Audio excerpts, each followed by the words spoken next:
Bonsoir à toutes et à tous, nous sommes le mercredi 11 septembre et voici les titres de votre journal. Des salles de classe dans des bâtiments modulaires, c'est la solution qui a été mise en place à l'Institut de formation aux professions de santé à La Roche-sur-Yon. Le bâtiment d'origine est toujours fermé pour raison de sécurité. L'accueil familial, une solution d'hébergement alternative pour les personnes âgées ou en situation de handicap. Afin de faire connaître ce dispositif au grand public, le Café Germaine se déplace dans différentes communes. Il était ce mardi à Saint-Gilles-Croix-de-Vie. Et puis nous parlerons du passeport du civisme qui poursuit son développement. Il se décline désormais en bande dessinée, toujours dans le but d'inciter les plus jeunes à participer à des actions civiques. La rentrée a donc été un peu particulière pour les étudiants de l'IFPS, l'Institut de formation aux professions de santé à La Roche-sur-Yon, puisqu'elle s'est effectuée dans des bâtiments modulaires. C'est la solution qui a été mise en place en raison de la fermeture du bâtiment d'origine pour raison de sécurité. Une solution provisoire mais à durée indéterminée car une enquête sur la fragilité du bâtiment est en cours. Kim Bastard. Cette année, ce sont dans ces modulaires que les 750 étudiants de l'IFPS font leur rentrée. Après les intempéries de 2023, l'Institut de formation des professionnels de la santé de La Roche-sur-Yon a fermé ses portes mi-novembre pour des raisons de sécurité. Pour cette nouvelle rentrée, le plus gros centre de formation infirmier du département a dû s'adapter. On a fait le choix parce que désormais il y a un travail d'investigation sur la structure du bâtiment qui est lancé. On ne connaît pas encore aujourd'hui l'ampleur des travaux qui devront être faits, mais on a choisi de mettre personne en danger. Et donc du coup on a créé ce village que vous voyez derrière moi pour pouvoir accueillir avec une trentaine de salles dans les meilleures conditions possibles, et c'est des très bonnes conditions. Une promotion aussi importante que l'année dernière, donc on n'a pas baissé le nombre d'élèves, c'est vraiment très important. Si les étudiants sont toujours aussi nombreux malgré les péripéties, il a fallu trouver une autre solution pour les cours magistraux. Ces derniers seront désormais dispensés dans les salles de l'ancien cinéma Concorde à La Roche-sur-Yon, ainsi que dans quelques amphithéâtres de Nantes Université. Des solutions qui semblent plaire aux étudiants. Ça fait plaisir. Déjà l'année dernière, on avait pu accéder à l'université de Nantes là, à La Roche-sur-Yon. C'était vraiment plus agréable. Et là, cette année, franchement, c'est plutôt cool. On a notre espace à nous. On n'envahit pas beaucoup celui de l'université. On est chez nous, on est entre nous et c'est génial. Réunir les élèves sur un seul site, proposer une nouvelle cohésion de groupe, tel était l'objectif pour cette rentrée 2024.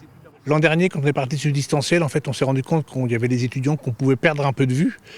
Et donc, le fait de se créer un ensemble, d'abord, nous, équipe de formateurs, ça permet de se retrouver ensemble, travailler des projets, de pouvoir communiquer plus simplement. L'administration aussi, parce qu'on a besoin de cette cohésion. Et puis après, ça permet d'avoir cette proximité qui permet d'accéder rapidement aux étudiants. Et l'inverse, c'est vrai que nos étudiants puissent accéder rapidement à l'administration, aux formateurs. Des études sont actuellement menées afin d'évaluer l'ampleur des travaux sur l'ancien bâtiment. Ces différents modulaires en location risquent donc de rester quelque temps dans le paysage de l'IFPS. La ville de Talmont-Saint-Hilaire vient de lancer un programme d'accompagnement à destination des familles afin de leur donner les moyens de mieux communiquer et de s'épanouir. Ce projet intitulé Blabla Famille se décline en 3 parcours, Blabla Parents, Blabla Ados et Blabla Couple. Concrètement, des temps ludiques et utiles animés par des professionnels sont proposés dans des lieux attractifs. Chaque parcours comprend 3 rendez-vous au fil de l'année et une thématique clé de la famille est au cœur de chaque rendez-vous. On est toujours confronté dans nos propres vies à des situations qui peuvent être difficiles socialement, économiquement, dans la vie de sa famille, il peut y avoir des conflits. Et par contre, on souhaite donner des clés grâce aux professionnels pour surmonter toutes ces crises, toutes ces difficultés. Et voilà, par exemple, l'adolescence, c'est une période de la vie où ça peut ébranler un peu la famille par rapport aux addictions, par rapport à la pornographie, par rapport aux écrans. Il y a plein de défis à surmonter. Et pour ça, on construit avec elles des parcours de jeunes enfants, parcours pour les ados, parcours pour les couples, pour justement les accompagner dans tous les défis du quotidien. Afin de proposer aux personnes âgées et aux personnes en situation de handicap une solution d'hébergement autre que l'EHPAD, les foyers ou encore les accueils de jour, le conseil départemental met en place l'accueil familial et un bus itinérant, le Café Germaine, se déplace dans différentes communes afin de présenter ce dispositif et le rôle d'accueillant. Il était ce mardi à Saint-Gilles-Croix-de-Vie, reportage Louise Viadger. Vous l'aurez peut-être aperçu, le bus itinérant Café Germaine a fait escale mardi sur le quai du Port-Fidèle à Saint-Gilles-Croix-de-Vie. Les aidantes familiales étaient ici avec les personnes qu'elles accompagnent pour renseigner le grand public sur leur métier. Donc le but, c'est de promouvoir l'accueil familial, de pouvoir présenter aux gens le travail que nous on fait, et puis aussi répondre à certaines questions, parfois faire découvrir surtout, parce que c'est un métier qui est méconnu pour l'instant. Et donc on souhaite, grâce à ce genre de matinée, pouvoir informer les gens et leur faire découvrir le métier d'accueil familial. Café, animation et jeux, une atmosphère détendue pour mettre en lumière un métier, un mode d'hébergement encore trop méconnu. Laurence travaillait en EHPAD et elle s'est reconvertie dans l'accueil de jour, une solution qu'elle trouve encore plus personnalisée. Aujourd'hui, c'est un temps fort pour nous, le camion Germaine. C'est vraiment pour faire vraiment connaître notre métier. Moi, aujourd'hui, j'essaye de travailler avec des médecins. J'ai quelques plaquettes aussi. Mais on a encore besoin de reconnaissance dans notre métier. À ce jour, le département de la Vendée compte 102 accueillants familiaux avec près de 171 places d'accueil. Mardi prochain, les conseils municipaux des communes du pays de Pouzauges devront décider du maintien ou non des zones ouvertes aux éoliennes. Un dossier qui intéresse et qui inquiète beaucoup de monde et notamment des agriculteurs qui craignent une incidence néfaste dans les zones d'élevage. Dans un communiqué, la coordination rurale qui doit rencontrer la présidente de la communauté de communes ce jeudi annonce organiser en parallèle une manifestation avec tracteurs à partir de 11h devant le bâtiment de la Comcom afin, je cite, de montrer la détermination des agriculteurs à ne pas accepter des zonages pouvant toucher l'élevage. Il y a 80 ans, Big Red s'écrasait à la lisière de la forêt d'Esnay. Big Red, c'est le nom d'un avion bombardier de l'armée américaine pendant la Seconde Guerre mondiale. Il faisait partie du groupe des 50 bombardiers qui avaient décollé de Knietol au Royaume-Uni. À l'occasion des Journées européennes du patrimoine, la commune d'Esnay organise du 17 au 21 septembre plusieurs événements autour de cet anniversaire. Des animations gratuites et ouvertes à tous.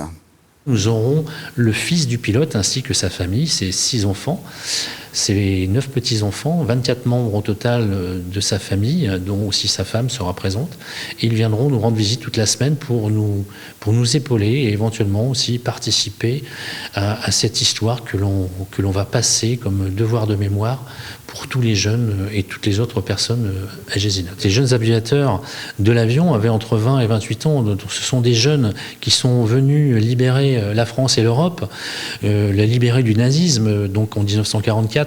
Donc aujourd'hui, je pense qu'il est absolument incontournable de commémorer cet événement. Le tunnel des chefs, c'est le nom du nouvel espace qui vient d'être inauguré sur le site du potager extraordinaire à La Roche-sur-Yon. Il s'agit de 2 serres de 400 mètres carrés chacune dans lesquelles sont cultivés des légumes choisis par des chefs cuisiniers vendéens. Des légumes rares, oubliés, voire menacés de disparition. Ils seront ensuite récoltés, puis on les retrouvera dans les assiettes des restaurants partenaires.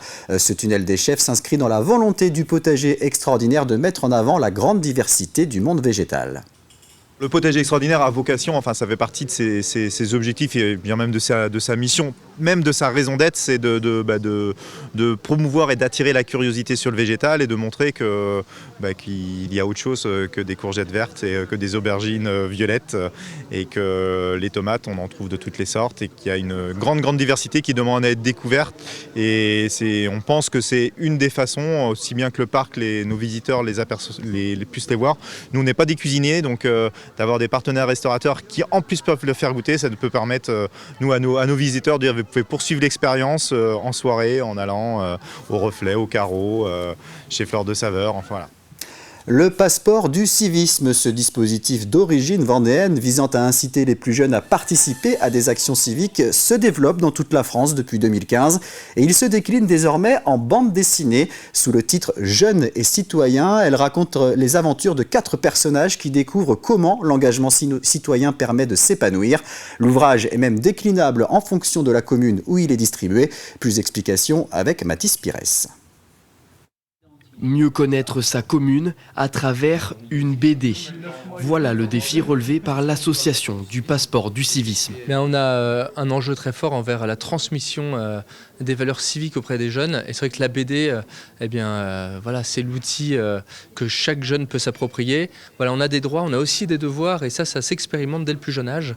48 pages pour raconter l'histoire de 4 jeunes prêts à relever tous les défis et obtenir le passeport. Ils vont pouvoir ainsi découvrir comment on recycle les ordures ménagères, comment et pourquoi on s'occupe de l'église et du château du village en tant qu'élément du patrimoine architectural de la commune, etc. Ils vont découvrir un petit peu tout l'intérêt de donner de sa personne dans l'intérêt collectif. C'est effectivement s'adresser aux jeunes pour le bien de la collectivité, s'adresser aux gamins pour les citoyens qu'ils vont devenir.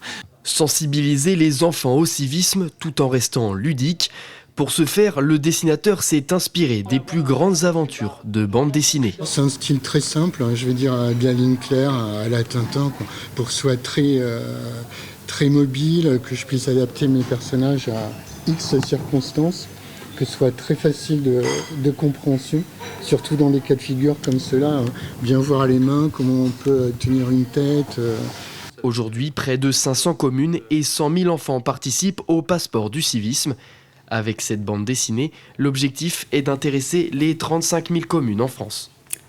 Un mot de voile avec le défi Azimut qui a débuté ce mercredi à Lorient. Dernière compétition en IMOCA avant le Vendée Globe. 20 skippers que l'on retrouvera au Sable d'Olonne y participent. Et avant une course d'endurance prévue de jeudi à samedi, des runs de vitesse étaient organisés aujourd'hui. Objectif, réaliser le meilleur chrono sur 1,2 mille nautiques. Et c'est Sam Goodchild sur Vulnérable qui a remporté l'épreuve en 2 minutes 23 devant Charlie Dalin sur Massif et Jérémy Bayou sur Charal. Le Vendéen Benjamin Dutreux sur Guyot Environnement se classe 7e. C'est la fin de cette édition, merci de l'avoir suivi. Prochain rendez-vous avec l'actualité dès demain 7h dans la matinale présentée par Simon Philippot. Très bonne soirée à tous.